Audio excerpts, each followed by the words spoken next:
En phase d'induction florale, donc, que se passe-t-il?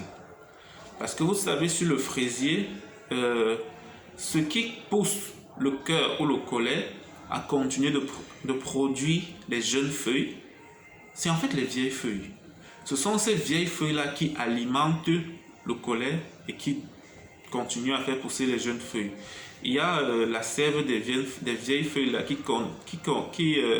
qui contient une certaine substance, une substance qu'on pourrait assimiler à de la gibberelline. C'est cette substance-là qui migre des vieilles feuilles vers les jeunes feuilles et continue le développement foliaire. Et cette substance, justement, le problème, c'est que cette substance inhibe les phases suivantes. Dans la phase végétative, si cette substance continue de circuler tout le long du fraisier, on n'aura jamais de fleurs.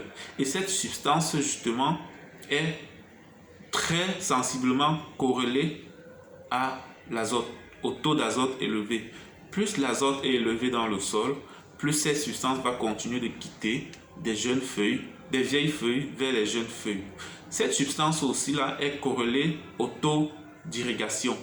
Plus l'irrigation est élevée pendant une certaine période, plus le taux d'azote est maintenu et cette substance continue de circuler et les autres phases sont inhibées. Donc voilà, pour que l'induction florale et l'initiation florale se passe, il faudrait bien qu'à un certain moment, la plante puisse manquer un peu d'eau. Il faudrait que la plante puisse manquer un peu d'eau et que la température soit élevée. Vous voyez, voilà les conditions pour qu'il y ait ce changement d'état physiologique. Parce que si on n'est pas en saison sèche, par exemple, où la température est élevée, et parce que l'irrigation peut carrément contrôler en stoppant carrément l'arrosage, si on est en saison sèche. Voilà, donc c'est plus facile pour les plantes, les fraisiers de fleurir en saison sèche et d'avoir des rendements meilleurs qu'en saison des pluies. Parce qu'en saison des pluies, vous ne pouvez pas contrôler l'irrigation, à moins que vous soyez sur une serre, sous une serre.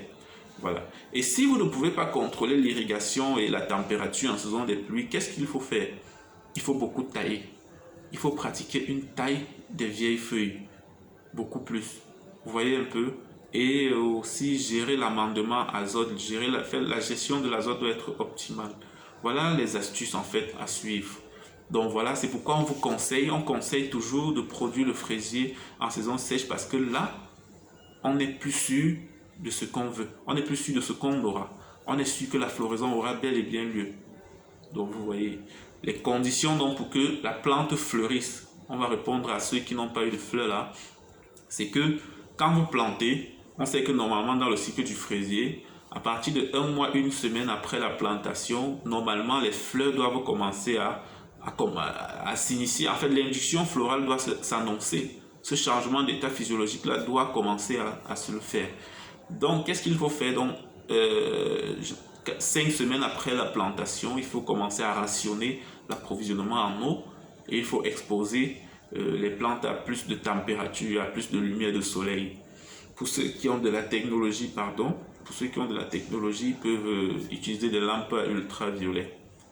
Donc voilà en fait le point sur lequel on doit se concentrer. Sinon, si on est en saison des pluies, il faut tailler régulièrement les vieilles feuilles. À partir de ce moment-là, il faut les tailler avec des stolons.